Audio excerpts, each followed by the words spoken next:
Vamos a dar comienzo entonces a la primera de las sesiones que tenemos planificadas para hoy y, como anticipaba, la vamos a dedicar a las políticas lingüísticas de ciencia.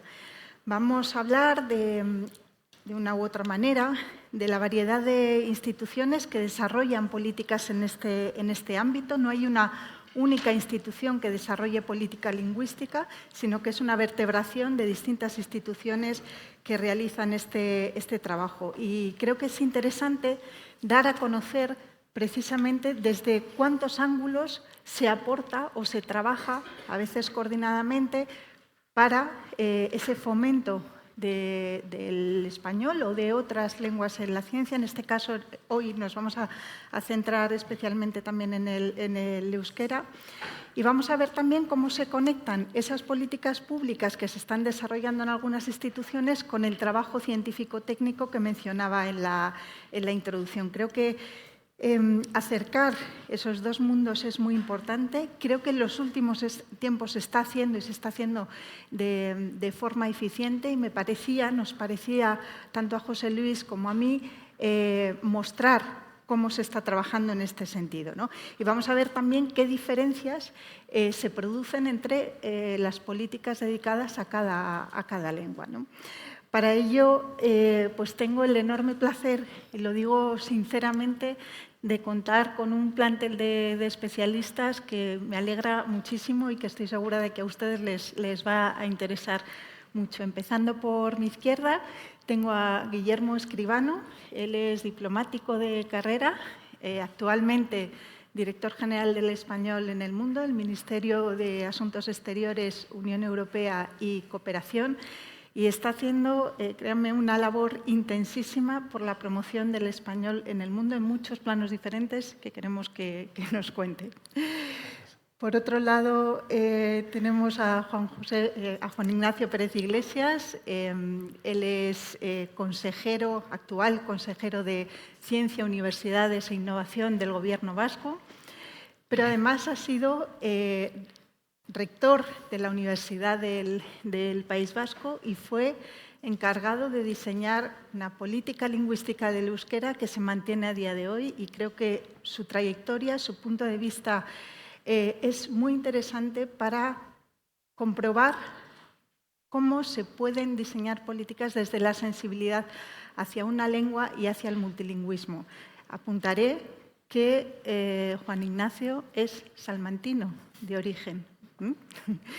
Y muy buen hablante de euskera. Él hizo su tesis en euskera, un reto importante. A la izquierda de Juan Ignacio está Ángel Vadillo. Él es investigador principal de Lengua y Cultura Española del Real Instituto Elcano. Es profesor titular de la Universidad de Salamanca y es muy relevante en este área por haber sido el autor del informe El portugués y el español en la ciencia, apuntes para un conocimiento diverso y accesible. Y finalmente, José Antonio Alonso, él es catedrático de Economía Aplicada de la Universidad Complutense de Madrid. Ha sido parte del Committee for Development Policy de Naciones Unidas y es experto del Consejo de Cooperación del Desarrollo del Español. Ha sido codirector también, junto con José Luis García Delgado y Juan Carlos Jiménez, este estudio tan importante que se desarrolló durante tantos años, el valor económico del español. Así que muchísimas gracias a todos por estar aquí y por haber aceptado la invitación. Yo creo que lo mejor es empezar directamente por algo muy sustancioso, Guillermo, que es preguntarte cómo se trabaja en política lingüística, en este caso sobre el español, desde un ministerio y en qué planos distintos en el ámbito de la ciencia, porque sé que trabajáis también en otros ámbitos sobre el español en general, ¿no? Muy bien, Elea, pues buenos días a todos. Muchísimas gracias, Elea, por la invitación. Gracias a la Fundación Lili, al Observatorio Nebrija del Español.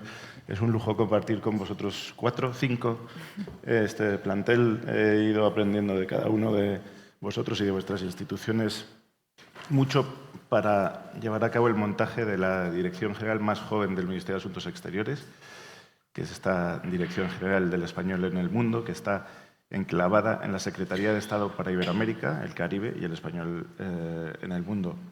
Es una unidad de carácter, siempre lo subrayo, político estratégico. Hacemos diplomacia lingüística, no es únicamente una unidad de corte cultural, porque lo que hemos podido apreciar a lo largo de las últimas décadas es que el ámbito lingüístico es un ámbito plenamente diplomático, una esfera de lucha por influencia, por generar familiaridad e influencia entre los Estados, una lucha de poder. Luego entraremos ahí, pero es desde luego el escenario interpuesto de muchas tensiones internacionales donde se dan cita los grandes idiomas globales entre los que está el español.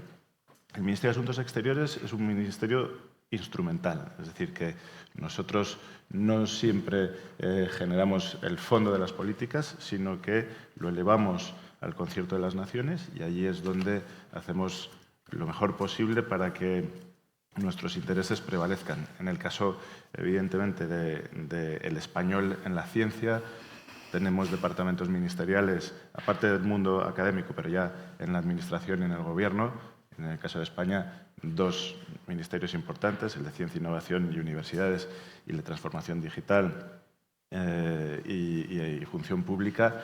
Lo que procuramos es generar políticas de coordinación de todo lo que provenga de las unidades expertas en la materia para, como decía, intentar optimizar la posición española en el ámbito internacional. Es decir, que un pilar de coordinación y otro pilar de cohesión, que es muy importante, y con eso termino, que es la cohesión con el resto de países hispanohablantes. Somos 20 los países que tenemos el español como lengua oficial. No todos los países tienen departamentos dedicados a hacer políticas lingüísticas. Yo creo que vivimos un momento de eclosión de la materia. No es por ser adanista, ¿no? Pero realmente la dispersión en las administraciones de las competencias lingüísticas sigue siendo grande y digamos que en esos 2 primeros ejes es en los que yo me centraría. Coordinación de lo que hace la Administración española y cohesión con el mundo hispanohablante. Perfecto, muchas gracias, Guillermo. Luego pasaremos al detalle y a cómo se articulan, a ver cómo se articulan estas acciones con líneas de trabajo muy concretas. Si esto es a nivel ministerial, a nivel de una institución académica, Iñaco, como una universidad, ¿qué se puede hacer? ¿Qué se hizo en el pasado y qué se mantiene ahora mismo? Con el euskera, en este caso. Buenos días y yo también, gracias Elea, gracias a la Fundación Lilly por invitarme a participar en este coloquio. ¿Qué se hace desde la universidad? Bueno, desde la universidad, a la universidad le corresponde hacer una oferta de enseñanza superior y en el caso de las universidades que se encuentran en comunidades autónomas donde hay más de una lengua oficial, les corresponde ofrecer, al menos en la nuestra así es, los estudios que se ofrecen en las 2 lenguas oficiales. En la Universidad del País Vasco, prácticamente a día de hoy, prácticamente todos los grados se imparten todas las asignaturas en ambos idiomas.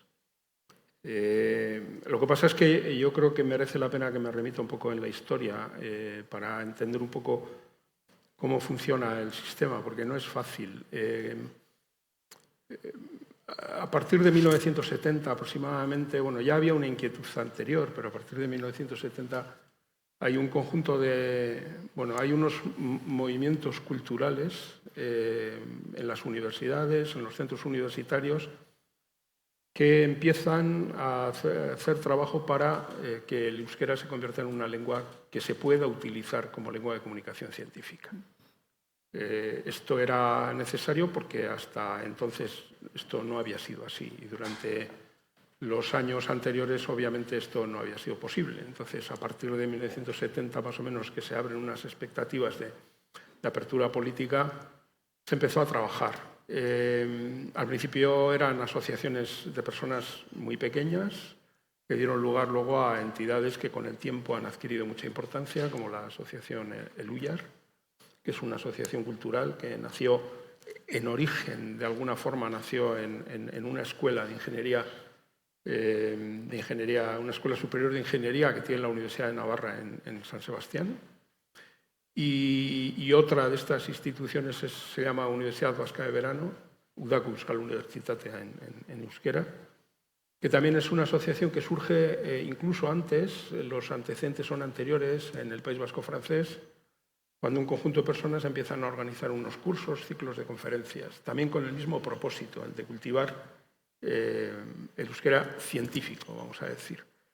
Bueno, luego esto dio lugar a cursos de verano que se mantienen hoy, que han perdurado durante todo este tiempo, publicación de revistas de divulgación científica, publicación de libros, etc. ¿no? Claro, para entender lo que pasa en el País Vasco hay que entender que no hubo una universidad pública hasta 1969 y la Universidad del País Vasco nace formalmente en 1980, como quien dice antes de ayer, ¿no? Y partíamos de cero. Tampoco había instituciones científicas. Esto aquí en Madrid puede resultar extraño, pero no existían instituciones científicas en Euskadi, no existieron, de hecho, hasta el año 2000, al margen de la universidad. Esto fue parte del precio que pagó Euskadi por la rebeldía, ¿no? O sea, de las provincias traidoras. Entonces, bueno, pues a partir de ese momento se empieza a trabajar en esta dirección. Y estos núcleos a los que me he referido, estas asociaciones, son las que nutren el euskera que se va a empezar a utilizar en la universidad aproximadamente a partir de entonces, a partir de 1980. Se empiezan a ofrecer asignaturas en euskera hasta que a día de hoy, ya digo, todas las carreras de todos los grados se imparten en las dos lenguas oficiales, gran parte de la docencia de máster también. Algunas en máster hay distinción, se da en inglés, o algunas, otros se dan en euskera, otros en castellano. Y entonces el trabajo de la institución ahí es un trabajo de planificación, en virtud de los recursos de los que se dispone, la existencia de personal formado y las expectativas, la demanda social, porque la demanda social no es la misma para unas carreras y para otras. Esto a lo largo del tiempo nos ha obligado a hacer encaje de bolillos. Yo fui vicerrector de euskera entre 1997 y 2000, que se hizo el segundo plan de promoción del uso del euskera, que es a lo que te has referido tú antes, que de alguna forma era el plan que integraba todos los elementos que caben en esta ecuación, ¿no? Hay otras consideraciones que podría hacer, pero quizás las deje para después, con ocasión de algún otro. Gracias, Iñigo. Y teniendo en cuenta estas actuaciones que son posibles en el marco de instituciones académicas, siempre que exista la voluntad de impulsar estos idiomas, te preguntaría, Ángel, en el estudio que hicisteis sobre el español y el portugués en la ciencia, en la región, es decir, Iberoamérica, ¿qué pudisteis observar sobre esto? ¿Piensas o tienes la sensación, la impresión, el conocimiento de que en todos los países se actúa con la misma sensibilidad hacia el multilingüismo, hacia el impulso de las distintas lenguas en la universidad? El caso de México, por ejemplo, es paradigmático, ¿no? Con las 68 lenguas oficiales que ahora mismo, además, han llevado al terreno académico, a las instituciones, y está siendo interesantísimo, pero también muy desafiante. ¿Cómo has percibido tú todo esto? Gracias, Elea. Por supuesto, gracias a la Fundación Lili, a la Universidad Complutense y a estos compañeros tan estupendos con los que me habéis permitido compartir la mañana.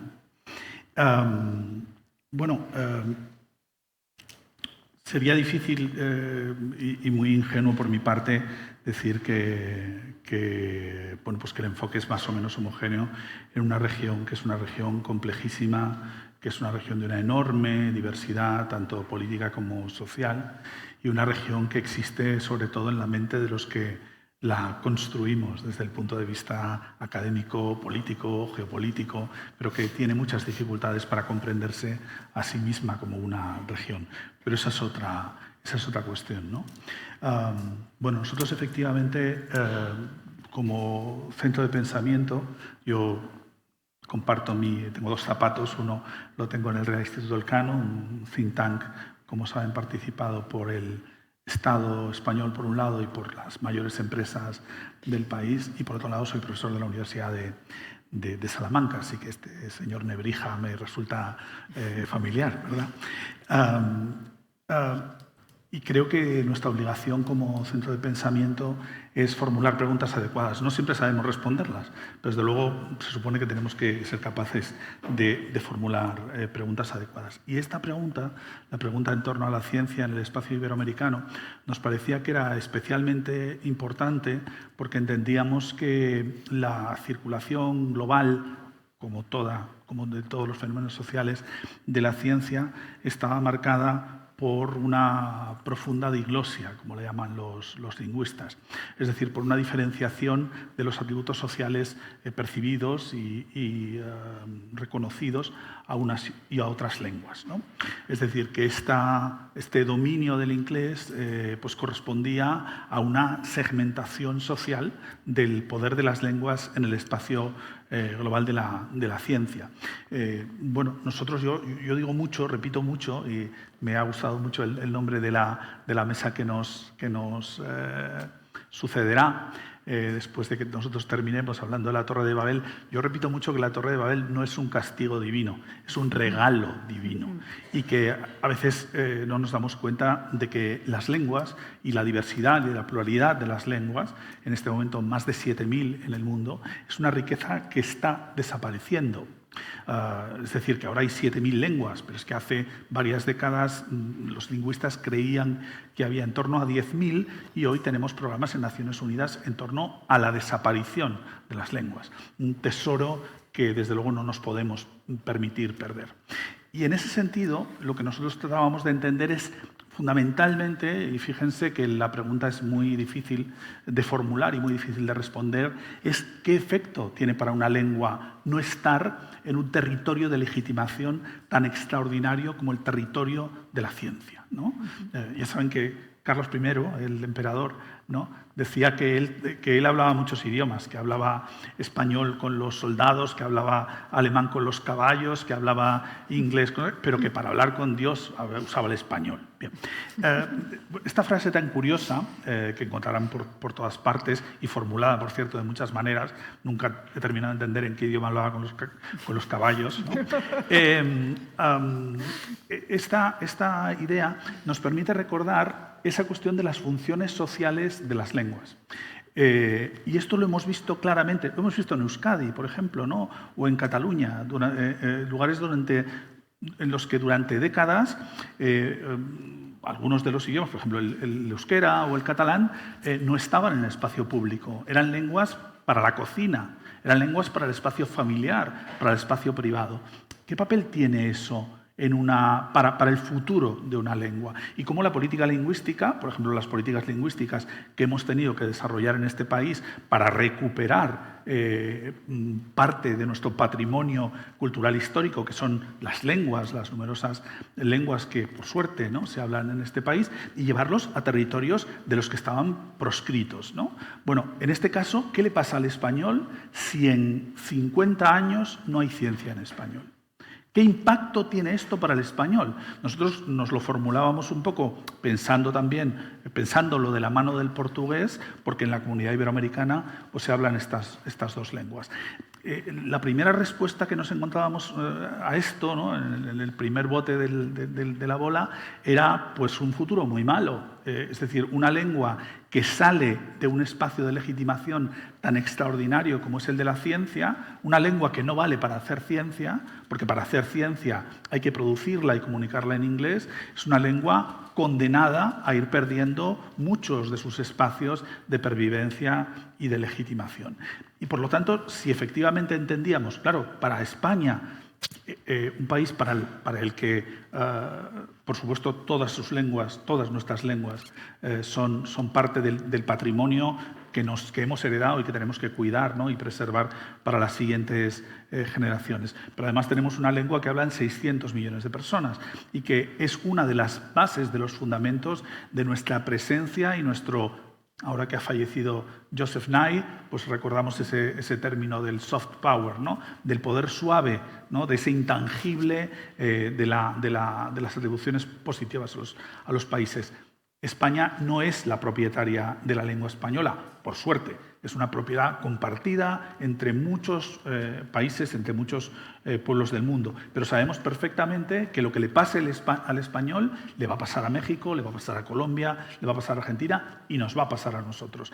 Y por lo tanto entendíamos que era muy importante reflexionar en torno a por qué el español tiene esta presencia tan reducida en muchos países por debajo del 4 y del 5% en la ciencia global y qué podíamos hacer al respecto, ¿no? Termino. La paradoja que nosotros tratamos de explorar en ese trabajo, pero que supongo que es la base de nuestra reflexión cotidiana, es cómo conseguimos que una ciencia hecha en español, en portugués, en guaraní, en quichua, en euskera, me da igual, en las lenguas que ustedes quieran, siga siendo una ciencia de calidad y una ciencia global. Es decir, que no perdamos la capacidad de proyección, de internacionalización, ni estemos hablando de una ciencia de segundo nivel, una ciencia de menor importancia. Entonces, ¿qué tipo de política lingüística en materia de ciencia o qué tipo de política científica en materia de lengua hay que desarrollar para que podamos compatibilizar la accesibilidad y la diversidad de la ciencia con la calidad y la internacionalización de la ciencia? Y ahí pues están las propuestas, ¿no? que hemos compartido en los últimos meses con todos ustedes. Claro, y esto es, aquí, digamos que tienen influencia, no solamente que haya voluntad política por impulsarlas y ser conscientes de que hay que defenderlas en la ciencia, sino que también se trata de una cuestión de recursos, que luego iremos a ese tema, ¿no? de los costes. A mí me gustaría preguntarte, José Antonio, tú has estado vinculado al trabajo que se hace en Naciones Unidas, estás involucrado en el Consejo de Cooperación al Desarrollo y me gustaría preguntarte cómo percibes o cuál es tu experiencia en tu doble faceta de investigador y de persona involucrada, de experto involucrado en ese trabajo en relación a las lenguas en general, al multilingüismo, al español en particular, pero ¿cómo percibes, cómo has vivido este asunto? Bueno, empiezo, como mis compañeros de mesa, agradeciendo la invitación y felicitando a los organizadores por esta constancia a la que se refirió el profesor García Delgado en el tratamiento de estos temas. Voy a distanciarme de dos posiciones. Una es la idea de que, digamos, tendríamos alguna ventaja si hubiese una lengua global, en general, para cualquier ámbito. Ya Ángel, de algún modo, trató de contradecir esa idea. Yo además añado que es una entelequia pensar en una lengua global. Es decir, que la humanidad va a tener diversas lenguas, lo cual no quiere decir que todas las que hay ahora sobrevivan. Pero no cabe hacer una proyección del proceso de deterioro o muerte de lenguas hacia el futuro de manera indefinida, pensando, bueno, pues este camino nos conduce finalmente a una única lengua global. Y el segundo argumento que voy a desarrollar es que en el ámbito de la ciencia tampoco es posible distinguir, en mi criterio, entre una creación de conocimiento con una lengua global, reservada al inglés, y la presencia de otras lenguas solo en el ámbito de la comunicación, de la transferencia, de lo producido. Yo creo que esas dos ideas nos las debemos de cuestionar realmente. Y empiezo por la primera muy rápidamente, y es la idea, la entelequia de una lengua global. Quienes argumentan esto fundamentalmente están pensando la lengua como un mecanismo de interacción comunicativa exclusivamente. Y es cierto que como elemento de, y esto los economistas y nosotros que trabajamos sobre el valor económico del español lo tuvimos que estudiar de una manera muy detenida, es cierto que desde esta perspectiva de los costes de transacción, el tener una única lengua es una ventaja. Es decir, el no tener que hacer ninguna transferencia en los significados de unas palabras a otras, de una lengua a otra. Sin embargo, ese es solo uno de las tareas que tiene una lengua. Tiene otros dos elementos que son fundamentales y que hacen que sea imposible, en mi criterio, pensar que el proceso va hacia la uniformidad lingüística. Uno de ellos es que la lengua es un componente básico de identidad colectiva. Es que la lengua es la creación más importante de un pueblo. Entonces, ese elemento de identidad nos constituye como seres humanos. Y, por tanto, vamos a defender la presencia del lenguaje como ya no solo para el elemento de comunicación e interacción, sino como un elemento de identidad que nos constituye. Y el segundo elemento es que además a través de la lengua expresamos nuestra capacidad creativa. Y la lengua es un elemento que de alguna manera no solo ahorma la capacidad de creación frente al entorno, sino que además le da la materia sobre la que se constituyen muchas de las disciplinas artísticas. Y tampoco creo que la humanidad esté dispuesta a perder ese componente. Por tanto, en mi opinión, es cierto que las lenguas, muchas lenguas van a, si no hacemos una política, digamos, cuidadosa sobre esto, pueden seguir este proceso de muerte de lenguas, pero desde luego no hacia una única lengua, sino hacia un equilibrio de lenguas distintas y con ámbitos distintos. Y respecto a la ciencia, bueno, después comento muy brevemente, pero bueno, con respecto a la ciencia, diría que tal vez sea muy fácil argumentar que para la difusión, diseminación de los conocimientos científicos y para la transferencia de los conocimientos científicos, para esas dos tareas, el uso de las lenguas propias de cada comunidad es mucho más productivo. Es decir, permite acercarse a la realidad de cada colectivo, permite trasladar sensibilidades, ganar comprensión, etcétera, etcétera, ¿no? Pero con mucha frecuencia, y en la inauguración de este acto, se renuncia ya a la parte de creación de conocimiento, pensando que ahí ya la lengua global sí se ha impuesto, que es el inglés. Es cierto que, y más en economía, que es una ciencia anglosajona, pues casi todos hemos tenido que publicar en inglés y como vía de presencia de lo que hacemos, ¿no?, en el ámbito internacional. Pero a mí me parece que hay ventajas y costes y que de nuevo también en este caso hay ciertos equilibrios. ¿Qué ventajas tiene una cierta diversidad también en la creación lingüística? Bueno, en mi opinión hay tres ventajas que me parece claro. Una primera es que fomenta la diversidad en el ámbito creativo.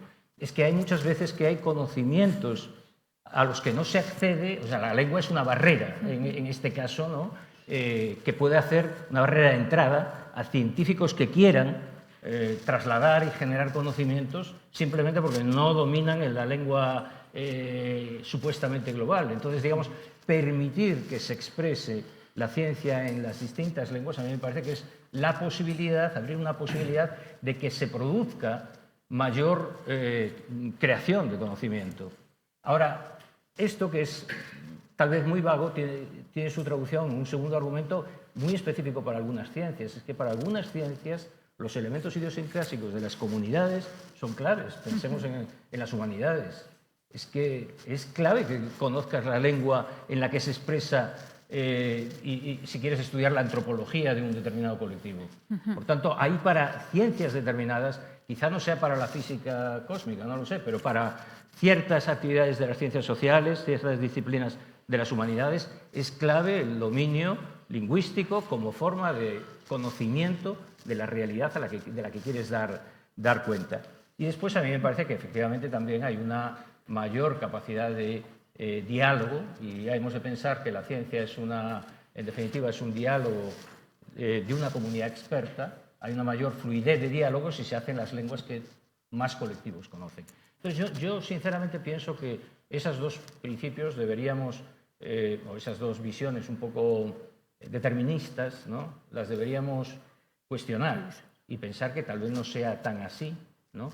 Respecto a cómo se ve en Naciones Unidas, esto mismo se percibe en Naciones Unidas, ¿no? Voy a contar, digamos, una anécdota de mi experiencia personal, y es cómo este cruce de ventajas e inconvenientes del plurilingüismo se expresa también en la comunidad internacional. Por una parte, en Naciones Unidas hay 6 lenguas que son oficiales y que teóricamente tienen que estar presentes en las reuniones. La realidad es que en las sesiones de trabajo, en los organismos de trabajo, esto no existe virtualmente. En las sesiones oficiales sí existe, sí hay los intérpretes para permitir que cada una de las comunidades comunidades lingüísticas expresen su propio idioma, pero en realidad en el ámbito del trabajo lo que cede es las ventajas que proporciona el uso de un único idioma, y por tanto realmente si uno va a una sesión de trabajo en Naciones Unidas lo que tiene que hablar es en inglés. No solo eso, antes se hablaba en inglés y francés, y de vez en cuando en árabe, y alguno español hablaba en español. Y esto forzaba a buscar intérpretes para esas sesiones. Realmente ahora ya no se hace ese esfuerzo por buscar intérpretes, en parte porque también el dominio del inglés se ha hecho más generalizado, es más difícil encontrar personas que vayan a estas reuniones que ya no tengan algún conocimiento de inglés, pero en parte también porque Naciones Unidas va dejando de hacer esfuerzo porque es un esfuerzo costoso. Con esto quiero ir a donde tú empezabas la pregunta, Elea, que es el plurilingüismo es costoso. Tiene un gran beneficio probablemente en el largo plazo, pero en el corto plazo implica poner recursos para sostenerlo. Sí, claro. Si no se ponen recursos, no va a haber plurilingüismo. Vamos a volver luego sobre ese asunto, pero vamos a enlazar esta idea del idioma en los organismos internacionales, porque si pensamos en la ciencia muchas veces pensamos en el idioma circunscrito a instituciones académicas, pero realmente en organismos internacionales se trabajan muchos asuntos que tienen que ver con la ciencia, se discute sobre asuntos más o menos científicos o técnicos, y ahí la importancia de tener terminologías, de tener un idioma, en este caso un español científico fuerte, pues es un asunto crucial. En esto está trabajando mucho Guillermo, su equipo, la Dirección General, y yo quería que nos contaras, Guillermo, cómo percibes ese trabajo sobre el español en los organismos internacionales y cuál es la sensibilidad real, al margen de que existan lenguas oficiales, cuál es la sensibilidad real y la actitud hacia el resto de los idiomas oficiales, ¿no?, que no sean el inglés. Muy bien. Gracias, Elea. Pues lo ha explicado perfectamente José Antonio. Solamente puedo quizá añadir algunos ejemplos. El diagnóstico que hacemos nosotros es que efectivamente vamos claramente hacia un monolingüismo angloparlante en prácticamente todos los organismos de Naciones Unidas. Un bilingüismo que se mantiene con el francés y el inglés con la excusa de las lenguas de trabajo en las secretarías generales de los organismos, es decir, que en el aparataje diario de funcionamiento de las Naciones Unidas, muchos de sus organismos pues siguen incluyendo el francés, pero una muy buena oportunidad para el español en todo lo que no es supuestamente el funcionamiento ordinario de esas reuniones. Lo vemos en el ámbito de la comunicación, donde el español ya ha superado claramente al francés, seguimos muy por detrás del inglés, pero ha superado claramente al francés en tráfico de noticias, en Naciones Unidas en Nueva York, en París. Ahí lo que nos demandan los organismos internacionales, por ejemplo, en UNESCO, es contenidos originales en español para que los equipos de comunicación puedan pues suministrar urbi et orbe por sus redes sociales información buena procedente de los países hispanohablantes. En fin, eso lo vemos. Cierto es también que una de las expresiones imperantes ahora mismo en Naciones Unidas es la segunda crisis de liquidez, ¿no? Es un mantra que se utiliza como excusa y cuya primera víctima propiciatoria es el multilingüismo. Lo estamos viendo en muchísimas reuniones, tanto en los plenarios como en los grupos de trabajo. Llega un momento de las reuniones donde no hay intérpretes, desaparecen, simplemente no se les paga más, no hay dinero para pagar pues la presencia de intérpretes hasta el final de una negociación, y ahí pues evidentemente los representantes de los países, la mayoría, pues hacen un cambio al inglés. Tiene, como decías, José Antonio, unos efectos pues sustantivos, ¿no? Negociar un convenio en tu idioma no es lo mismo que hacerlo en una lengua tercera, por mucho que la domines. Esto ha pasado, y ahí retomo lo que decía también José Antonio sobre las humanidades, ha pasado claramente en el ámbito jurídico. Hay muchísimos organismos internacionales, casi todos tienen su sede en La Haya, en los que, por el hecho de haber estado utilizando el inglés, fundamentalmente, ha ido imponiéndose un pensamiento jurídico de corte anglosajón, common law, frente al derecho continental. Ahí, pues bueno, por ponerles un ejemplo para que sepan a qué nos dedicamos en la Dirección General, hemos venido trabajando con las embajadas y representaciones permanentes de los países hispanohablantes, haciendo negociaciones diplomáticas para que el español recupere terreno o que lo gane en aquellos casos en los que nunca lo tuvo. Por ejemplo, la Conferencia de La Haya de Derecho Internacional Privado, que es el organismo decano, existe desde finales del siglo XIX, el organismo en el que se negocian grandes convenios importantísimos para la sociedad civil. El pago de alimentos entre parejas divorciadas, las adopciones internacionales, todo eso se venía negociando únicamente en inglés y en francés, y hemos conseguido, después de muchas negociaciones, y ahí está también, claro, el dinero, contribuciones voluntarias al margen de la contribución ordinaria de los Estados, que el español pasase el año pasado, el 1 de julio, a ser lengua oficial. Para mí fue la primera vez que conseguíamos un éxito semejante, y es buena prueba de que la cohesión de los países que tenemos el español como lengua oficial en determinados objetivos muy centrados puede dar muy buenos resultados. Pero necesita pues, confianza, ¿no? Una determinación clara por parte de los gobiernos que compartimos el español como lengua oficial, y luego medios financieros. Estamos en un contexto en el que el multilingüismo cuesta. Así es, sí. Es importante, yo creo que es una idea muy destacada, esto que contaban Guillermo y José Antonio también, cómo cada lengua, aparte de representar una identidad colectiva, representan una visión del mundo, un planteamiento diferente de los diferentes asuntos, ¿no?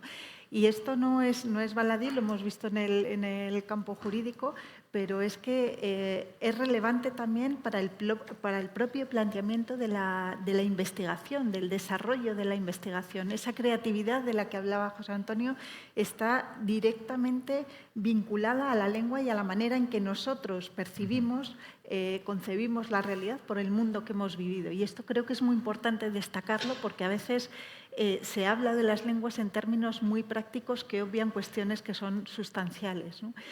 Y en este sentido, Iñaco, tanto desde la universidad en la que has vivido muy directamente esa implantación de políticas lingüísticas, como desde una consejería de ciencia en la que estás ahora, ¿cuál es la sensibilidad hacia el multilingüismo en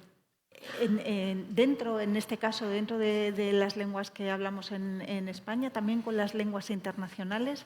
Y cómo la cuidáis, porque yo sé que la estáis cuidando mucho en muchos ámbitos, también en los planos científicos y técnicos, ¿no? Sí. Para responder a la pregunta, si no te importa, me voy a remitir a una cuestión que ha planteado José Antonio que me parece nuclear, y sobre eso creo que se pueden entender luego muchas cosas, ¿no? Yo creo que, bueno, por supuesto, la pretensión de que solo acabe habiendo una única lengua es absurda y nos podemos olvidar de ella. La otra cuestión me parece que tiene mucha más enjundia por las implicaciones prácticas que tiene, aunque es una cuestión fundamental. que es debemos renunciar a crear conocimiento en las lenguas propias, en las lenguas que sean. Nos debemos limitar a transmitirlo como vehículo de transferencia o de divulgación. Yo creo que estoy completamente de acuerdo con lo que has dicho. Yo creo que no debemos renunciar a utilizar las diferentes lenguas como lenguas de expresión de la creación. De ninguna manera, tampoco en ciencias experimentales. Las ciencias experimentales también son fundamentalmente, o sea, en su expresión son metafóricas. O sea, lo que estamos haciendo permanentemente es generar metáforas que nos ayudan a entendernos y a relacionar las cosas con lo que se ha hecho antes. Eso es lo que nos hace, por ejemplo, la física cuántica tan extraña, tan extranjera, tan anómala, que difícilmente admite metáforas. O sea, no hay manera. O sea, la relatividad mal, pero la física cuántica para eso es terrible, ¿no? Luego, es muy importante en la generación de conocimiento poder utilizar de hecho la lengua propia, porque de otra manera lo que nos tenemos que conformar es con una traducción. Y la traducción muchas veces no es capaz de expresar lo que hubiera expresado el mismo investigador si lo expresa en su propia lengua. Y esto reduce creatividad. Esto para mí ha sido una elaboración relativamente tardía, porque originalmente pensaba que había que limitarse a la divulgación. Claro, esto plantea un problema, porque, como bien sabemos, la lengua que se valora en los currícula es el inglés, ¿no? Y sobre todo, y en cierto modo tiene su lógica, porque yo, por ejemplo, si me planteo escribir artículos de investigación sobre biología de bivalvos marinos, que era en lo que yo trabajaba cuando hacía investigación, en lo que yo trabajaba en euskera lo hubieran leído 2 compañeros míos y nada más. Y nada más. Si lo escribo en español me hubieran leído 12, 13, 14, 15 personas y nada más. Y escribiéndolo en inglés puedo aspirar a que me lean de verdad 300, 400 personas, 1000 personas. Estoy haciendo unos cálculos muy aproximados, pero es así, ¿no? Entonces, claro, esto plantea un problema. Y dices, ¿merece la pena que yo me ponga a escribir algo en euskera de lo que he hecho, de la investigación que he hecho, para que lo lean 2 o 3 personas? La respuesta es, si lo planteamos en esos términos de potencial comunicativo, no. Pero si lo planteamos en términos de lo que eso representa, en términos de capacidad de crear en tu propia lengua, con lo que eso significa, sí, sin duda. ¿Por qué? Porque eso es lo que te habilita verdaderamente para poder luego extender el uso de la lengua con todas las matices que la lengua tiene al resto de las esferas en las que se utiliza. Porque no olvidemos que si en la universidad están vinculados íntimamente y son prácticamente lo mismo la investigación y la docencia, es precisamente porque el que practica la investigación es el que tiene una mirada crítica sobre lo que hace y puede transmitir esa mirada crítica al alumnado, ¿no? Y sin esa mirada crítica, la formación universitaria no sería formación, sería otra cosa. Entonces, simplemente desde ese punto de vista, esto es esencial. ¿Quiere esto decir que hay que publicar los artículos o tus resultados en inglés de una manera sistemática, tal y como se hace o en euskera, perdón, como se hace en inglés? Tampoco. Porque no tendría mucho sentido y porque, por otro lado, resultaría extraordinariamente caro, inabordable económicamente tampoco. ¿Cuál es la solución? A mi juicio, la solución es que en los documentos que redacta cualquier científico o científica en formación a lo largo de los inicios de su carrera, como son una memoria de fin de máster, lo que antes era una tesina, una tesis doctoral, en fin, este tipo de documentos, que es donde se plasma por primera vez lo que uno ha hecho, porque es allí donde se plasma antes de pasar al artículo, eso se escriba en la lengua que uno elija, que puede ser perfectamente la lengua propia. Creo que esa es una de las salidas que al menos yo he promovido a lo largo de mi trayectoria en cargos de responsabilidad. Y luego hay otra cuestión.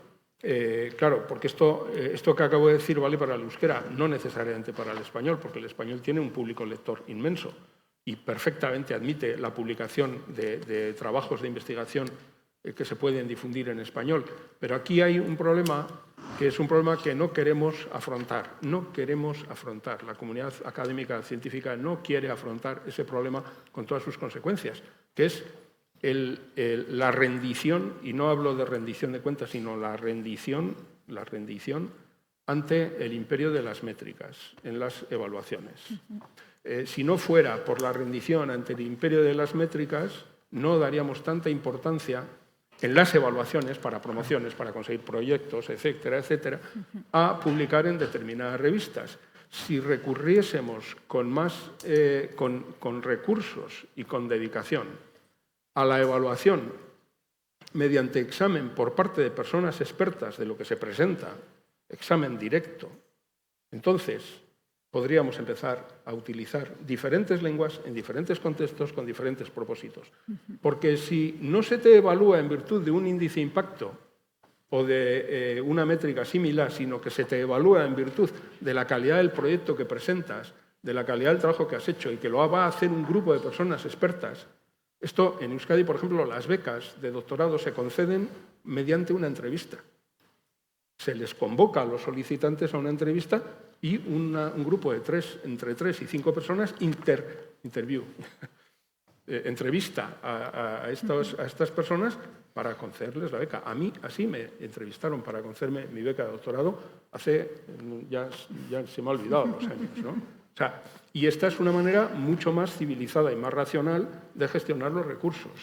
Entonces, creo que en un sistema en el que todo el tinglado de las publicaciones y las editoriales está tan corrompido encima, o sea, mantenerlo simplemente porque el uso de las métricas hace la vida más cómoda a las administraciones que tienen que asignar los recursos, es condenar a las lenguas, al español, al euskera, al otro, a reductos que no les ofrecen posibilidades de desarrollo.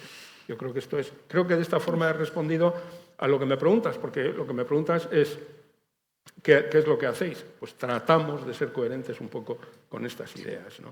Desde la promoción de tesis en euskera, la promoción de la redacción de los propios trabajos en euskera, hasta evaluaciones que que no se basan única y exclusivamente en el análisis de métricas que, ya digo, encima son mentirosas. Es clave esta cuestión de la coherencia, porque efectivamente sin la presión histórica de las métricas, probablemente desde la ciencia se hubieran elegido los canales naturales de publicación de resultados de la investigación, de tal manera que en función de los temas y en función de los destinatarios finales elegiríamos un canal u otro, revistas, libros, otros medios para hacer llegar los resultados de investigación, para hacer llegar los resultados, ¿no?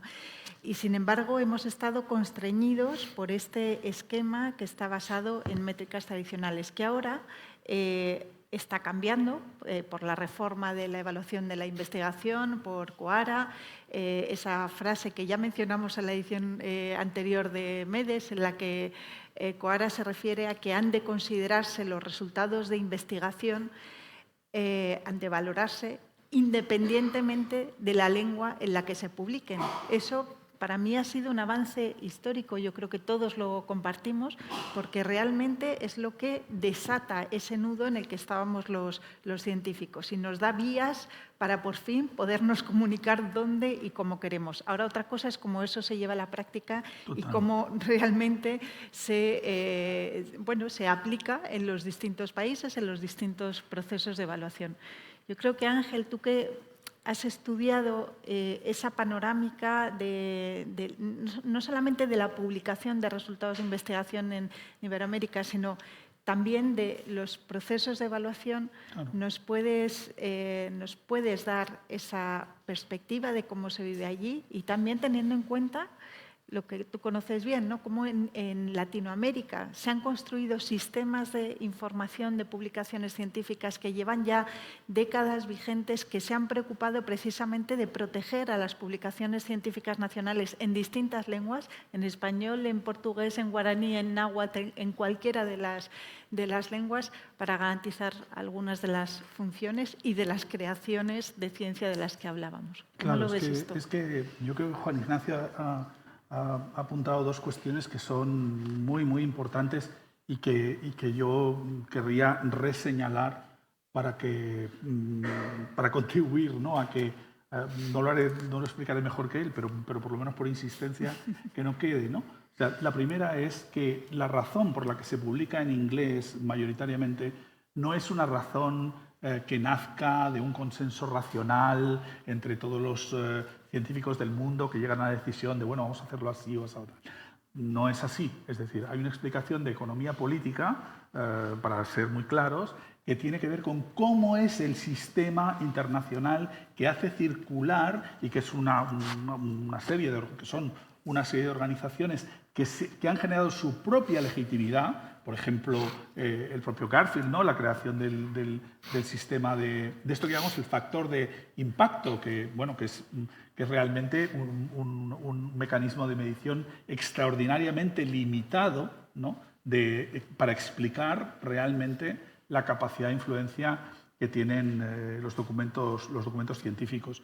Nosotros, de hecho, creíamos que a la hora de analizar este tema no podíamos llegar al tipo de análisis que queríamos obtener sin explicar claramente, como está explicado en nuestro documento, que efectivamente ese mecanismo es un mecanismo nacido básicamente en Estados Unidos y en el Reino Unido, coordinado y controlado por una serie de editoriales que además son las que generan y controlan durante décadas los mecanismos de validación que curiosamente los ponen a ellos, ¿no?, en primer lugar, y que solo en la última década han ido incorporando por presión del resto de los sistemas científicos pues la publicación en otros idiomas, ¿no?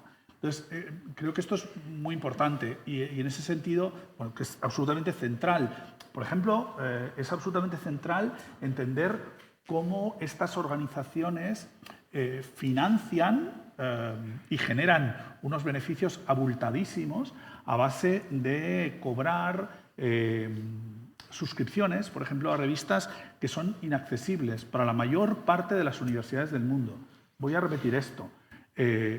La suscripción a una conocidísima editorial científica de su paquete de revistas top vale $15 millones.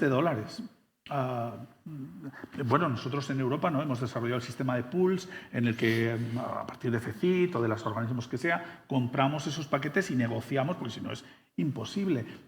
Claro, las universidades y los centros de investigación, la ciencia, se produce en España y se produce en Bolivia y se produce en México y también se produce en Paraguay y también se produce en el Chad y también se produce en Bangladesh, ¿no? O sea, piensen ustedes en de qué manera hay muchos países que quedan excluidos del circuito científico porque los costes de acceso a la información científica producida son realmente inasumibles, y de esto me parece que el consejero sabe un poquito más que yo, ¿verdad?, de los costes que tienen. Cuando hemos ido consiguiendo hacer entender al sistema científico que no tenía ningún sentido que nosotros produjéramos artículos, los enviáramos a estas revistas y tuviéramos que pagar por leerlos, lo cual es un disparate, bueno, pues han ido apareciendo las lógicas del pago por publicación, de los fees por publicación, ¿no? Lo estaba comprobando esta semana para esta reunión, ¿no? Hay revistas, algunas de las más conocidas, que no voy a mencionar, que están todos los días en los medios de comunicación, tienen unos costes de publicación entre los $6.500 y los $10.500 por artículo. Es decir, el autor tiene que pagarle a la revista $6.500 o $10.500 porque ese artículo se publique en la revista, ¿no?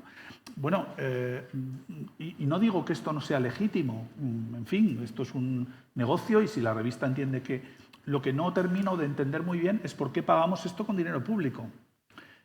Porque si las investigaciones se realizan con fondos públicos, Las investigaciones deberían estar libremente accesibles para los ciudadanos que financian esa ciencia. Y es más, deberían estar escritas en los idiomas que usan esos ciudadanos para que la transferencia entre nosotros, el tejido de la producción científica, y los ciudadanos sea una transferencia lo más sencilla posible.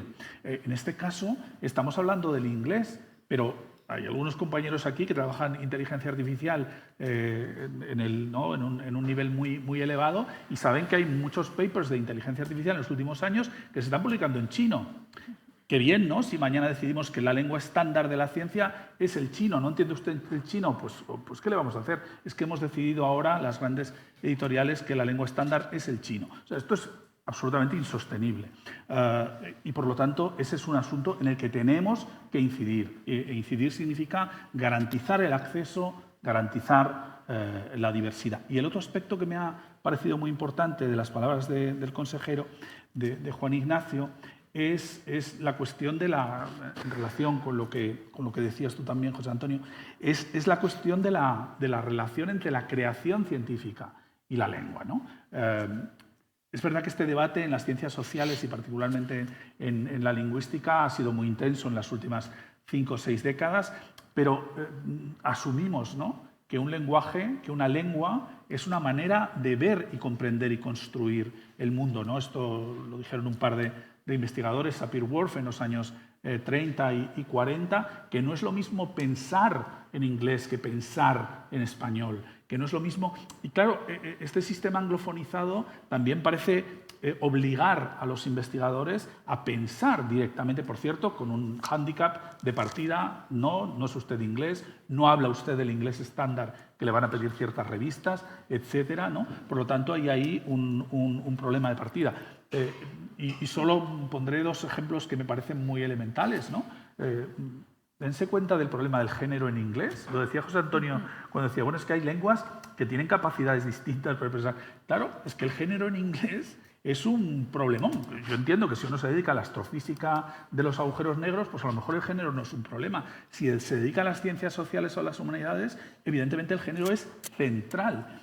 Y lo otro en lo que estaba pensando es en el papel del alemán en la filosofía. Pregúntenle a un profesor de filosofía alemán si el inglés es un idioma adecuado para expresar, digamos, todos los significados y todos los campos semánticos desarrollados por la filosofía. Pues no, es que el inglés es un idioma fantástico, es un idioma con una plenitud que han demostrado muchos de sus escritores, y al mismo tiempo es un idioma que, como todos los demás, pues tiene unas limitaciones intrínsecas. Normal. Una nota muy breve. Sí. Tengo entendido que el negocio de las editoriales científicas es el más rentable legal. La puntualización. Es el negocio legal más rentable. Está bien lo de legal, ya rozando lo ilegal casi. Legal, fin.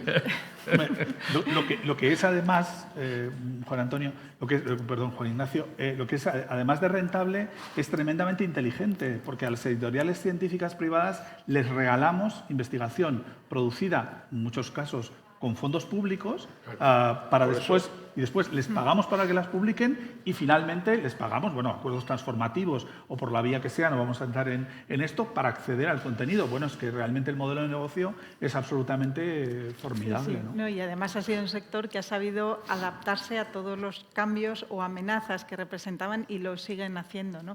Lo increíble también es que durante décadas se ha estado denunciando eso sin que haya habido voluntad política de cambiarlo. O sea, solamente ahora llegan esos cambios, ¿no? Y esto, voy a ti, José Antonio, porque además querías intervenir al hilo de lo que ha dicho Ángel, tiene una repercusión importante, porque estas editoriales y estos sistemas de evaluación asociados nos han impuesto, como decíamos antes, una manera de publicar y unos criterios de evaluación que han establecido inercias. O sea, aunque ahora mismo nos están diciendo usted puede publicar en el idioma que considere para hacer llegar los resultados de investigación a quien interesen, en realidad venimos de muchos años haciendo lo contrario. ¿Cómo es de fácil o de difícil? Creo que es más bien esto segundo. Transmitir a los jóvenes investigadores que esto está cambiando y que se puede cambiar la pauta y que debemos cambiar la pauta para poder defender todos estos valores que implica la ciencia en nuestros idiomas? Sí, yo quisiera empezar en esta conversación, ¿no?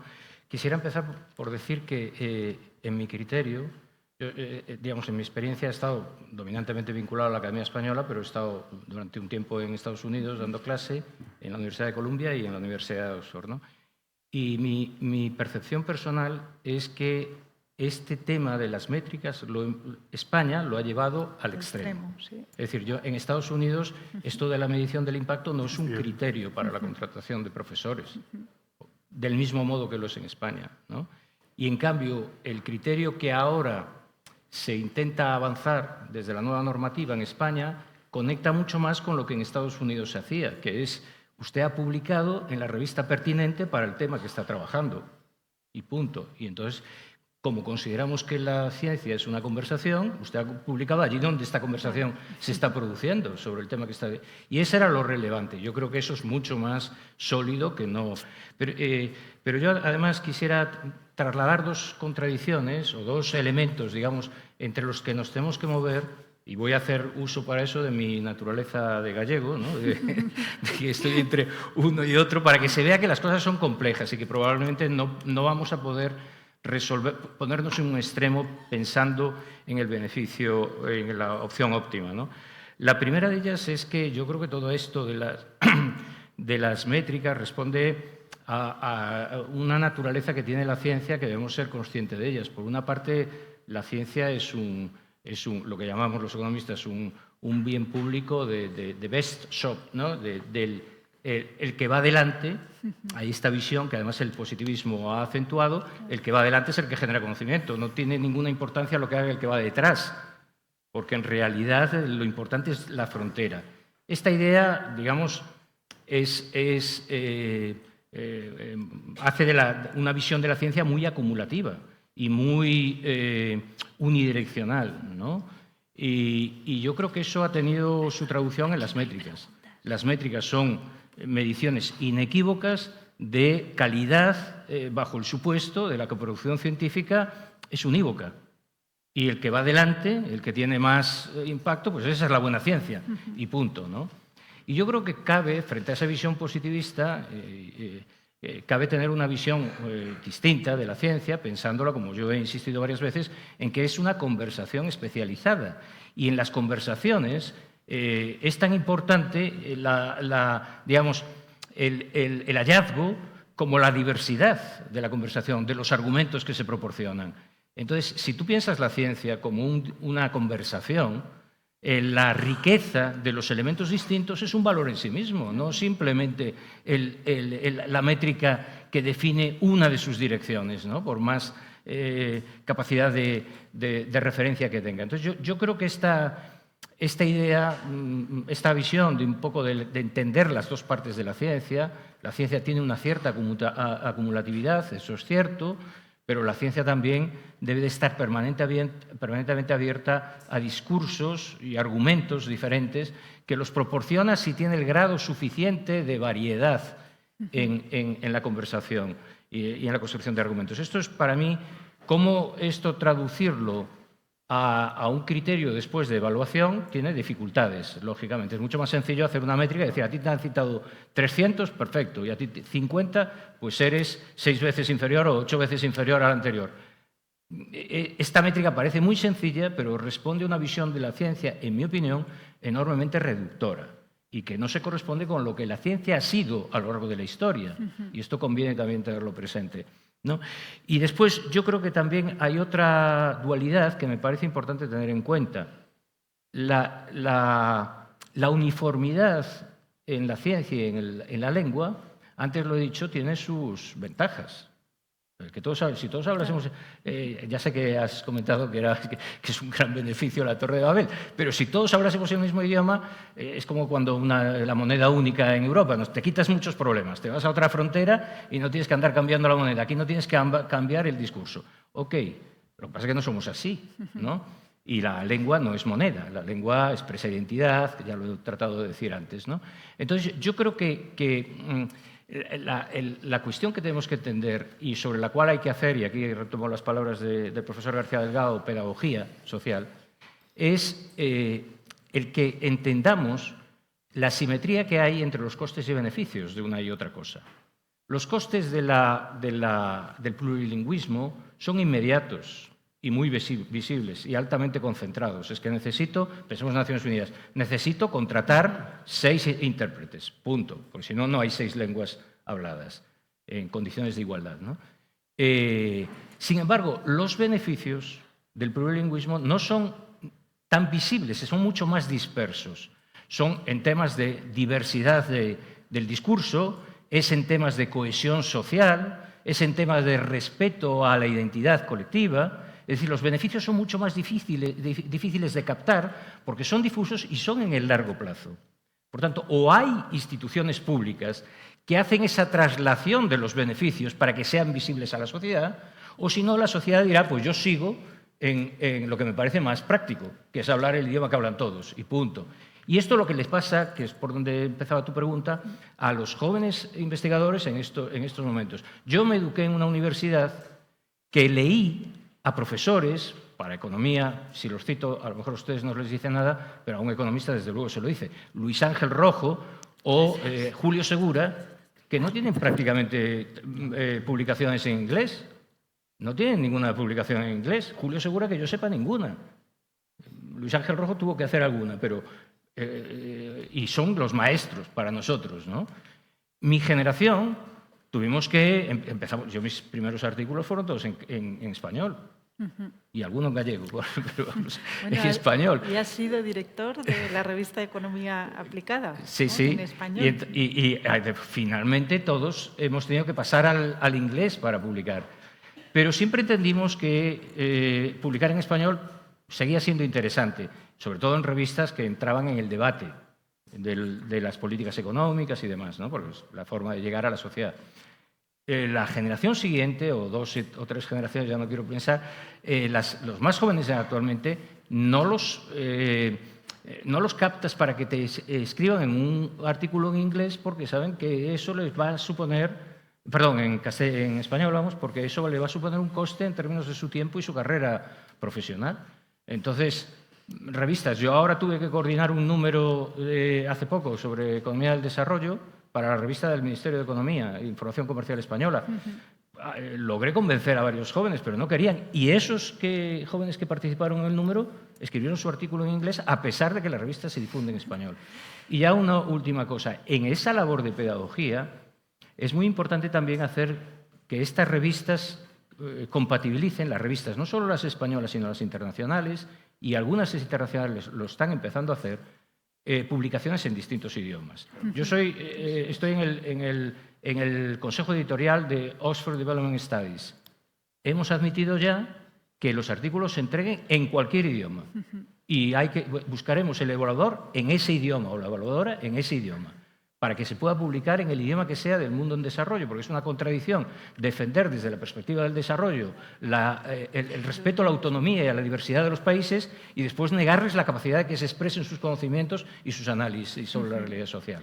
Y esto ya se hizo antes en otro artículo, que también estaba yo en el Consejo de Redacción y lo propuse, en otra revista, perdón, que era European Journal of Development Studies, que admitieron la publicación en inglés y publiqué yo un primer artículo admitieron la publicación en español y publiqué yo el primer artículo en español y no hubo después ninguno más porque es muy difícil convencer a los jóvenes de que publiquen en español, incluso en una revista que se edita en Inglaterra, porque piensan que el impacto va a ser menor, porque la lectura, los que lo van a leer van a ser menores, las citas van a ser menos. Entonces yo creo que es muy importante avanzar en ese campo y tener una posición quizá no cerrada, ¿no?, sino muy abierta a esta parte de la creación, de la valoración de la calidad científica y de entender la riqueza del discurso científico y de la creatividad como parte importante.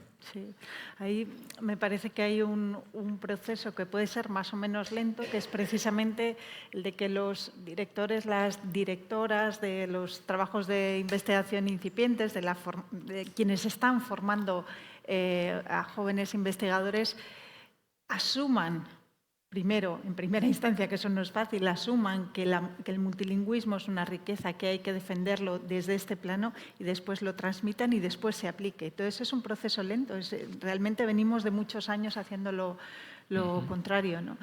Y luego, por otro lado, ese fomento del multilingüismo en las publicaciones se ha visto en algunas iniciativas de la Comisión Europea. No han acabado de cuajar, porque eso, por otro lado, implica tener redes de evaluadores que hablen esos idiomas, que sean competentes en esas materias. Todo eso vuelven a ser costes asociados y esto tiene que ver con lo que mencionaba también antes de México y sus 68 lenguas oficiales. Cómo poner en práctica el multilingüismo en las instituciones es caro y es complejo.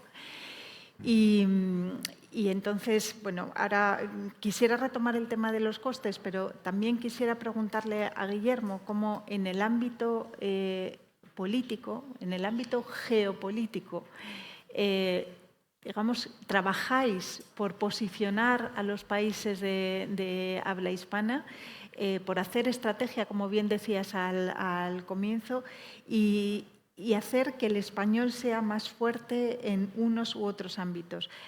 No quiero que la pregunta sea incómoda porque no es simplemente por saber cómo se concilia eso, el hecho de que una lengua global como el español pueda posicionarse bien en determinadas instituciones con una defensa del multilingüismo donde ahí hemos visto lenguas mucho más circunscritas a un territorio con menor número de hablantes y con menos recursos para poder hacer política con ellas, ¿no? Muy bien, Elea. Pues no es una pregunta fácil en el último punto, ¿no? Yo creo que si una cosa caracteriza a los países hispanohablantes en esta materia es ser un poco los abanderados del multilingüismo en estos momentos.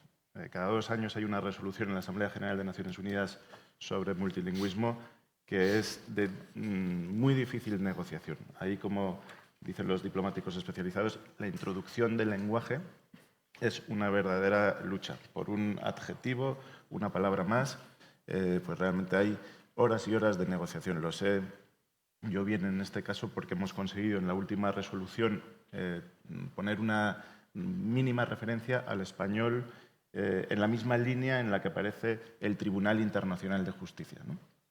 Que es una de las luchas importantes que estamos llevando a cabo para introducir el español como lengua de trabajo en ese alto tribunal.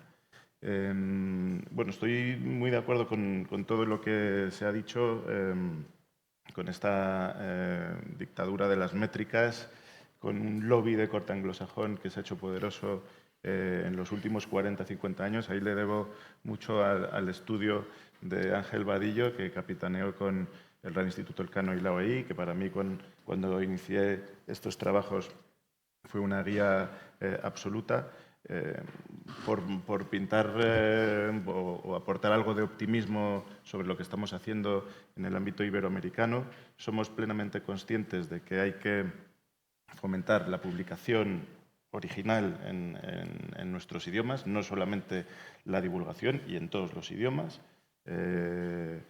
y hemos conseguido ir poniendo de acuerdo a pequeños sectores del rango del mundo académico, por lo menos las editoriales. En la pasada Feria Internacional del Libro de Guadalajara, en la FIL de 2024, se firmó el denominado Acuerdo de Guadalajara, por el que 507 sellos editoriales universitarios iberoamericanos se comprometían al fomento de una ciencia abierta y al fomento de las publicaciones científicas y académicas en español y en portugués. De esos 507 sellos, uno es el CSIC. Estamos hablando de muchísimas colecciones. Yo creo que una toma de conciencia importante del sector editorial universitario. ¿Qué sucede? Que los directores de las editoriales universitarias no siempre tienen una interlocución directísima con sus rectorías, con sus rectorados. Ahora tenemos que pasar a un siguiente plano o estadio, que es que haya un gran acuerdo interuniversitario. Se ha llegado a un intermedio en el pasado mes de abril en la Agrupación Iberoamericana de Estudios de Posgrado, que reúne a prácticamente 300 universidades. Lo preside ahora mismo la Pablo de Olavide, antes era en la Universidad de Sevilla. Yo creo que hay una toma de conciencia, por lo que vemos, del sector editorial universitario muy importante. Luego hay pasos importantes que se están dando en el ámbito de los repositorios, ¿no?, y de las plataformas de publicación científica. El año pasado celebramos el 30º aniversario de la creación del Latindex. Y bueno, pues Latindex, Dialnet en España, Redalic, Cielo en Brasil, La Referencia, están dando pasos para ir generando vasos comunicantes y generar, pues bueno, un gran atlas del conocimiento científico en los idiomas iberoamericanos. El tema, desde luego, está en la agenda política, no lo estaba hace 10 años y han sido sucesivas conferencias ministeriales de altas autoridades de ciencia y tecnología quienes han sido los encargados de ponerlo sobre la mesa. Hay un plan de acción, ha habido un comunicado especial, digamos, el primero de todos, el más fuerte, que fue en la cumbre de Santo Domingo en 2023. El año pasado en una declaración especial en la cumbre de Cuenca, y vamos a tener la estupenda oportunidad en la 30ª cumbre iberoamericana que vamos a celebrar en Madrid en otoño del año que viene de darle un grandísimo impulso. Yo, volviendo al estudio de Ángel y compañía, una cosa que me quedó clara es ese ejercicio de introspección que tenemos que hacer las autoridades científicas, y saber si somos los primeros que estamos discriminando a otros idiomas frente al inglés. Es decir, está muy bien hacer pedagogía con nuestros investigadores, pero ese análisis entre las agencias evaluadoras y de calificación y las agencias financiadoras de la ciencia todavía no se ha hecho de modo coral en el mundo iberoamericano. Es una de las materias en las que estamos intentando trabajar, es decir, sentar al sector editorial universitario, a las ANECAS y AEIs de todos los países que están unidas en asociaciones diferentes, ¿no? Eso lo sabes tú mejor que nadie, y bueno, realmente hablar a calzón quitado y hacernos o trazar una hoja de ruta clara, ¿no? Yo creo que estamos en el ámbito de la cumbre iberoamericana en ese momento actualmente. Sí. Efectivamente, hay ya un documento previo que se elaboró y se presentó ante los ministras de Ciencia y Tecnología, que son una serie de recomendaciones para la consideración del multilingüismo en relación con la evaluación de los científicos. Esta es una pequeñísima base de trabajo y un avance en todo este recorrido que mostraba Guillermo, ¿no? También mostraba este trabajo que se está haciendo con las editoriales universitarias, que, entre otras cosas, bueno, además de que habría que incorporar, en este caso, las editoriales privadas, que también son generadoras de gran parte del contenido científico que se publica en libros y en revistas, pero todas ellas están generando, de alguna manera, corpus cuyas licencias hay que respetar. Este tema se tratará en la mesa siguiente. Corpus que sirven para entrenar modelos de lenguaje en cada uno de los idiomas y, por tanto, contribuir al multilingüismo digital. Y en este sentido, creo, bueno, Guillermo, vosotros habéis avanzado desde la Dirección General por esa vía, ¿no?, para ver cómo se puede trabajar con corpus, con las editoriales universitarias, pero creo que con el euskera también se están dando pasos iniciales, ¿no?, en ese sentido. Iñaco. Sí, y además esto también viene un poco al hilo de lo que hablábamos antes.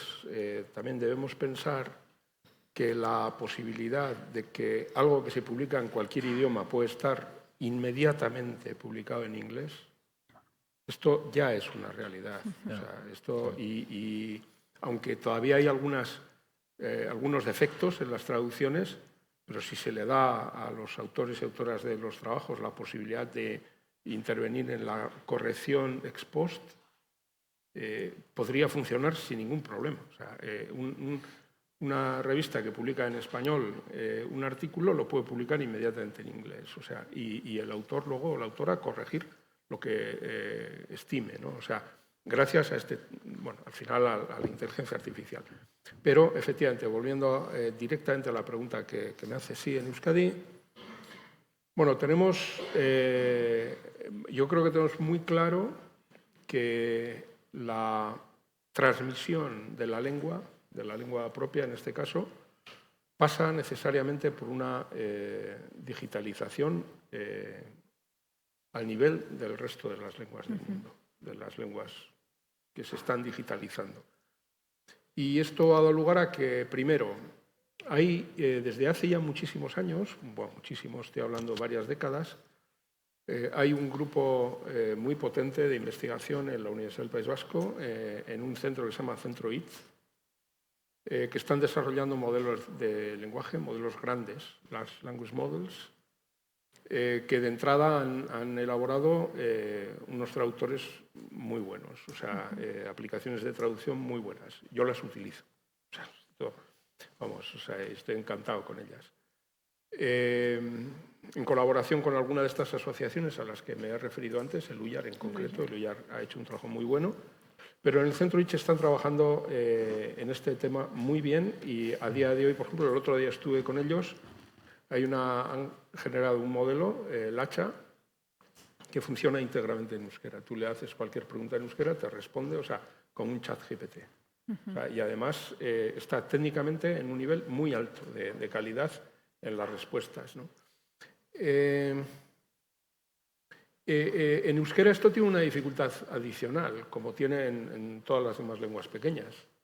Claro, que hay un corpus muy pequeño, necesariamente, porque se ha publicado muy poco, porque hay muy pocas horas de grabación de textos, o no de textos, de grabación de charlas, de lo que sea, ¿no? Entonces, claro, esto exige que el grupo de investigación se esté concentrando fundamentalmente en optimizar los algoritmos para poder trabajar con un corpus que comparativamente es muy inferior, bueno, al del inglés, por supuesto, al del español, por supuesto, pero también, por ejemplo, al del catalán.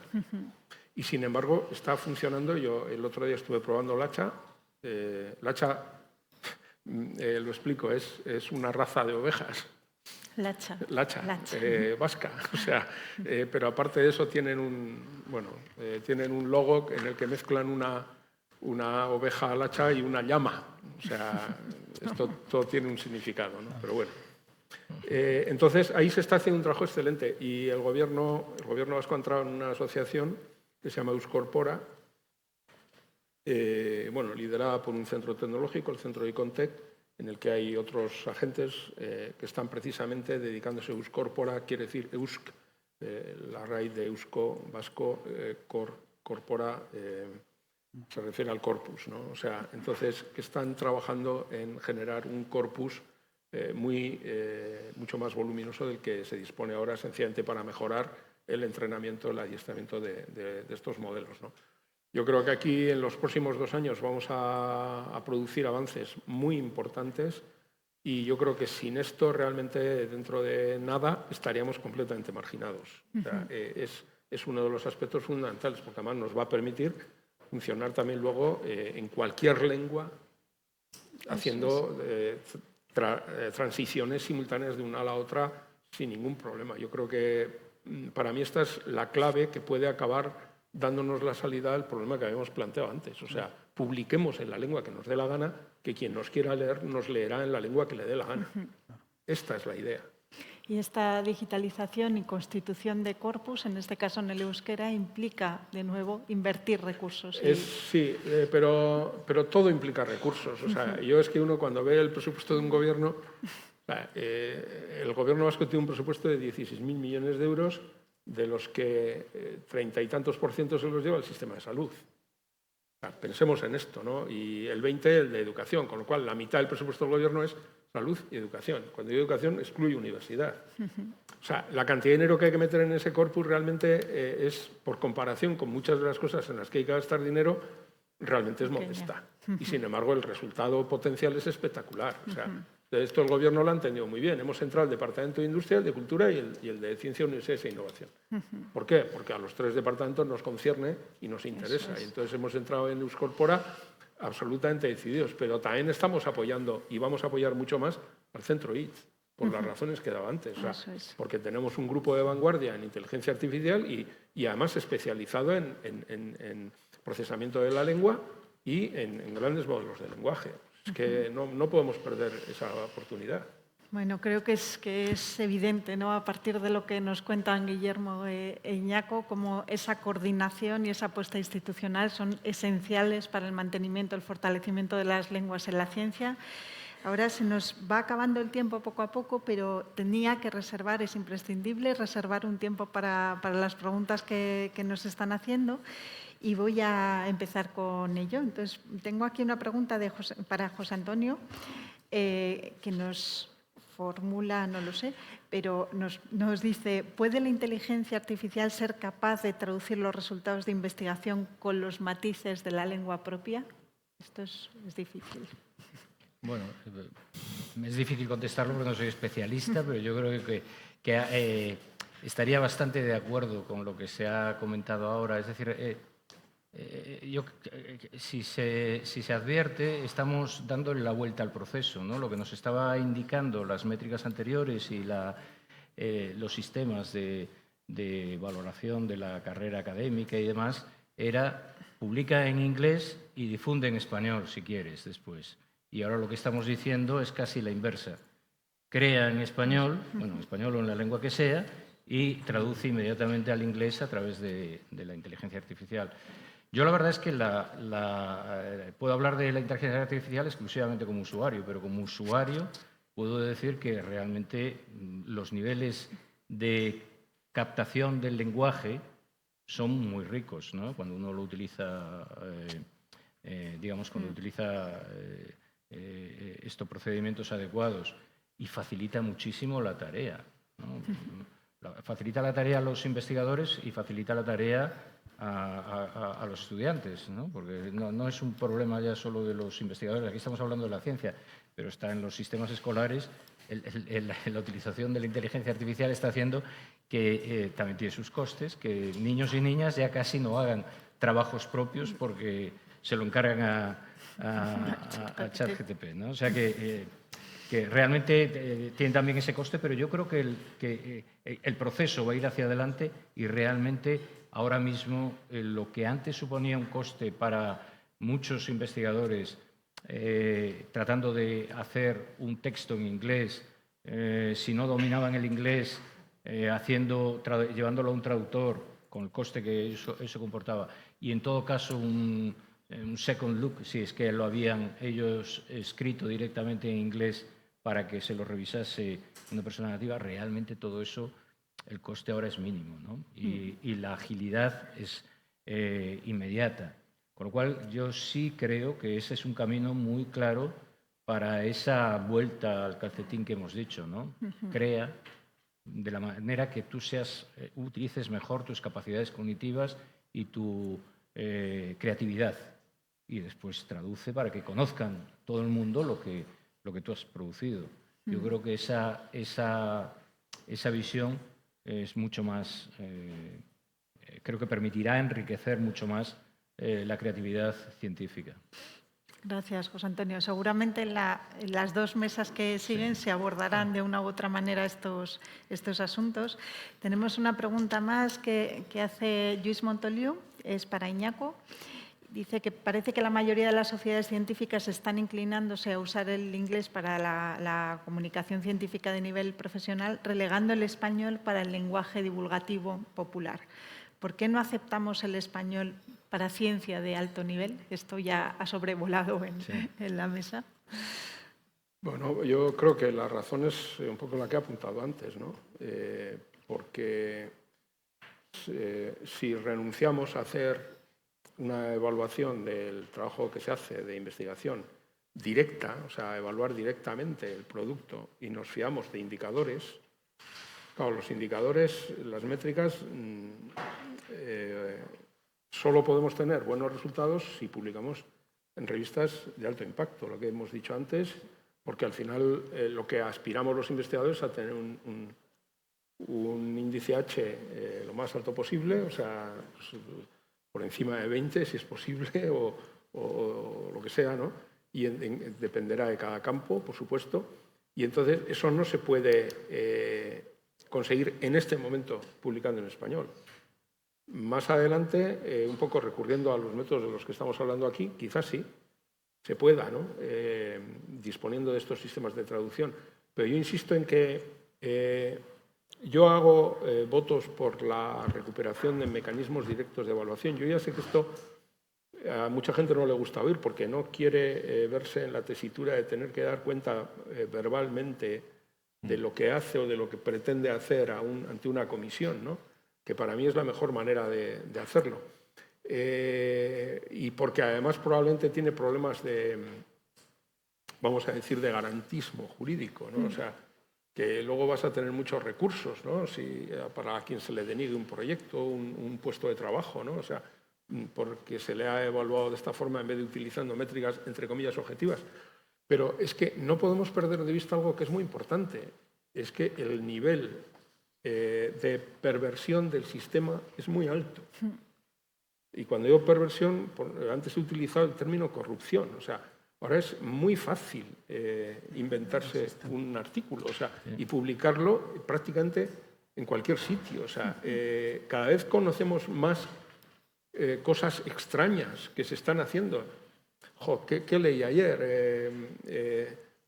Autores que trabajan en el campo de la inteligencia artificial, que le introducen una instrucción escondida para que el modelo de inteligencia artificial que va a evaluar el trabajo lo evalúe favorablemente. O sea, la editorial instruye a los evaluadores, les dice, no usen inteligencia artificial. Evalúenlo ustedes mismos. Los evaluadores, que tienen mucho curro y que total lo pasan por inteligencia artificial, ¿no? Y entonces el investigador, que es investigador en IA y por lo tanto se las sabe todas, mete la instrucción para que la inteligencia artificial lea aquella instrucción y tienda a valorarlo favorablemente. No sé cómo lo hacen, pero lo han hecho. Con lo cual, o sea, se está rizando el rizo. O sea, establece un incentivo y automáticamente alinearás a toda la comunidad universal detrás de ese incentivo. O sea, vamos a encontrar la manera de obtener el mejor resultado posible con la métrica que se obtiene, con independencia de que el trabajo sea bueno o no. Esto es el problema, el grado, o sea, la creatividad humana para hacer este tipo de trampas es asombrosa y admirable. Pero claro, o sea, estos paper mills, por ejemplo, que producen artículos a mansalva, que son mentira todos los artículos, pero que los publican y luego todo este sistema de publicaciones que cada vez es un bosque más denso, ¿no? Más difícil de penetrar en él. O sea, es muy difícil y esto ocurre sobre todo en un país del mundo, pero el resto no estamos a salvo. Entonces, yo creo que en atención a todo eso merece la pena evaluar directamente las cosas.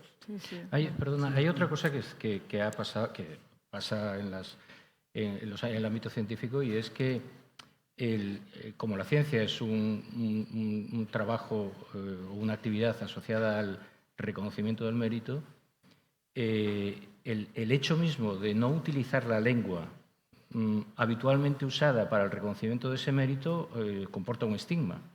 Es decir, los investigadores ya no es porque no les reconozcan el mérito, sino porque piensan que van a considerar que su trabajo es malo si se ha publicado en español o en gallego o en lo que sea, ¿no? O sea, ya no es incluso por el resultado en términos de evaluación, sino por el estigma que incorpora una visión de la ciencia construida sobre una lengua que se considera la única posible para expresar investigación de calidad. Totalmente. Eso lo explica muy bien Bourdieu en la distinción. Nos hacen una pregunta a todos. José Luis Sánchez Benito, que es farmacéutico, dice, para lenguas minoritarias que tienen una lengua mayoritaria cooficial, ¿qué es más interesante? ¿Traducir las obras directamente al inglés o traducir a la lengua cooficial y luego al inglés? De investigación. Sí, suponemos. Yo traduciría las dos. Con estos sistemas de los que hablamos, yo no creo que haya límites. No creo que se plantear como alternativa. Sí, es que yo creo que eso además cambia precisamente por la tecnología, ¿no? Sí. como se pensaba antes. También hay una pregunta relativa a traducción que nos la hace Pilar Sánchez Gijón, que es directora de la revista Tradumática. Nos dice, desde la perspectiva de una revista especializada, arraigada localmente, que publica indistintamente en inglés, español y catalán, con resumen en todas las lenguas, al mejorar el impacto ha aumentado la publicación en inglés y ha disminuido la publicación en español y en catalán. Los autores optan por el inglés. ¿Cómo se puede enfrentar esta dinámica y corregirla? Todo esto tiene que ver con el cambio de cultura, de nuevo, ¿no? Con los estigmas, las evaluaciones, etc. Sí, es eso. Sí, yo creo que no, vamos, está queda más o menos respondido. contestado, ¿no? Bueno, y la última pregunta que tenemos es de Rosa Díaz, que es médico, y dice para cualquiera de vosotros, si queremos, a ver si lo entiendo. Es que no entiendo la pregunta, no sé si estás que nos por la ahí. lea Rosa directamente. Sí. Rosa. ¿Estás por ahí?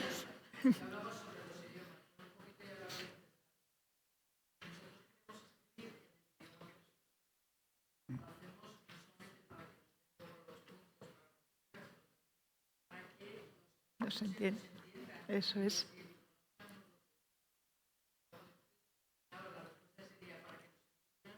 Hasta ahora lo que teníamos que hacer es aprender varios idiomas, ¿no? Para que pudiéramos leer, igual que yo quiero que me lean en español un alemán, pues yo tendría que aprender alemán desde pequeño para poder leerlos.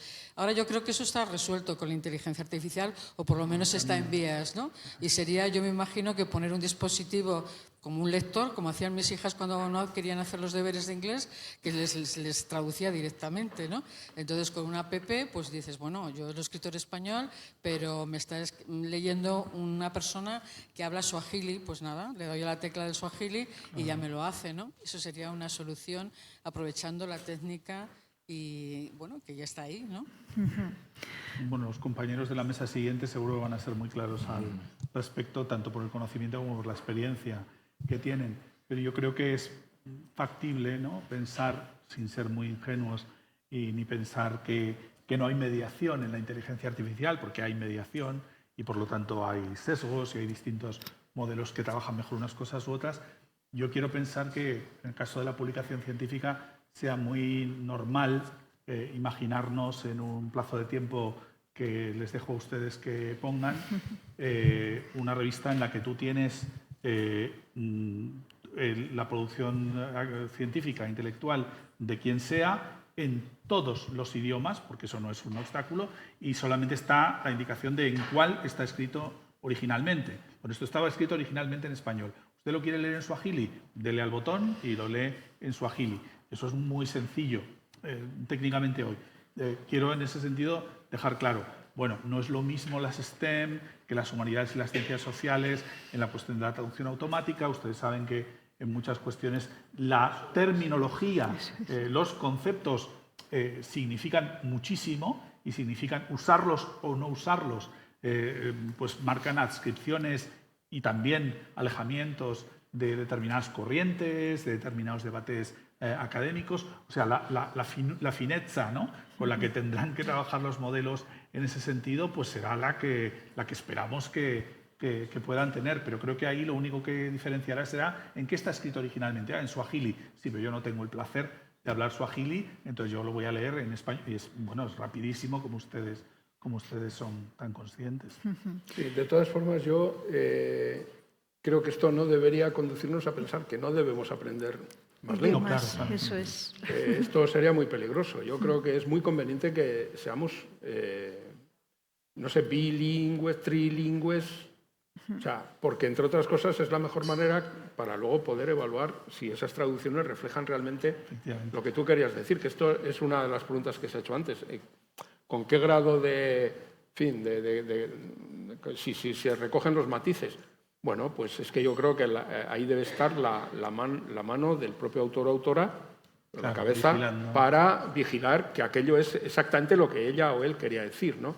No podemos aspirar a aprender. Yo creo que un ser humano normal no sabe 20 lenguas, o sea, algunos privilegiados pueden saber 10, yo hablo malamente 3, pero creo que no debemos renunciar a hablar 2, 3 lenguas. O sea, esto para mí es fundamental. Sí, sí.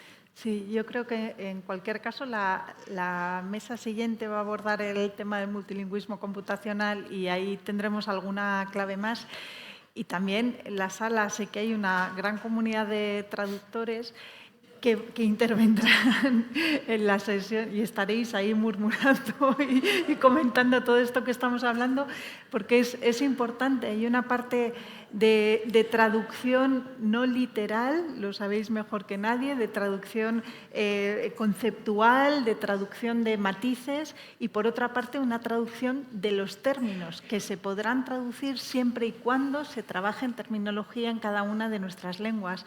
Por tanto, todo está conectado. Yo no creo realmente que la tecnología lo resuelva todo, puede ser una ayuda en este momento, pero queremos reivindicar desde esta mesa, y creo que va a salir también en las siguientes, la necesidad de ese trabajo cualitativo sobre el idioma, porque ahí es donde están los matices, es donde está la riqueza y es donde están nuestros valores, esa cosmovisión de la que hablábamos desde cada una de las lenguas. Y dicho esto, yo solamente quería agradeceros una vez más vuestra generosidad, todo lo que nos habéis contado, todo lo que hemos aprendido con vosotros y vuestro tiempo para estar hoy aquí en esta sesión. Muchísimas gracias a los 4. Gracias.